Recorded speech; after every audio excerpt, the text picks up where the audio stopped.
लाडक्या बहिणींसाठी आनंदाची बातमी. मुख्यमंत्री देवेंद्र फडणवीस यांनी केली मोठी घोषणा. नक्की काय आहे संपूर्ण बातमी पाहूया. लाडकी बहीण योजनेच्या लाभार्थ्यांसाठी आनंदाची बातमी आहे. लाडकी बहीण योजनेअंतर्गत महिलांच्या खात्यात फेब्रुवारीचा हप्ता जमा होण्यास सुरुवात झाली आहे. मार्च महिना संपायला आला तरीही महिलांना मागच्या महिन्याचा हप्ता न मिळाल्यानं अनेक प्रश्न निर्माण झाले होते. आता हे पैसे महिलांच्या खात्यात जमा झाले.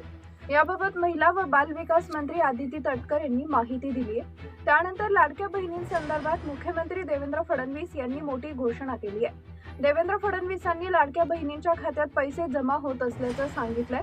त्यांनी एक्स या प्लॅटफॉर्मवर पोस्ट करत माहिती दिली आहे. आमच्या लाडक्या बहिणींसाठी आनंदाची बातमी.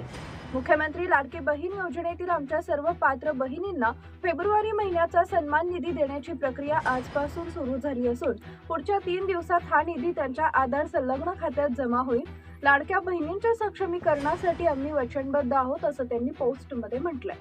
लाडक्या बहिणींच्या खात्यात कालपासून पैसे जमा होण्यास सुरुवात झाली आहे. पुढच्या 3 दिवसात सर्व लाभार्थी महिलांना 1500 रुपये मिळणार आहेत. त्यामुळे तुम्हाला पैसे आले की नाही हे चेक करा. महिलांच्या खात्यात हळूहळू पैसे जमा होण्यास सुरुवात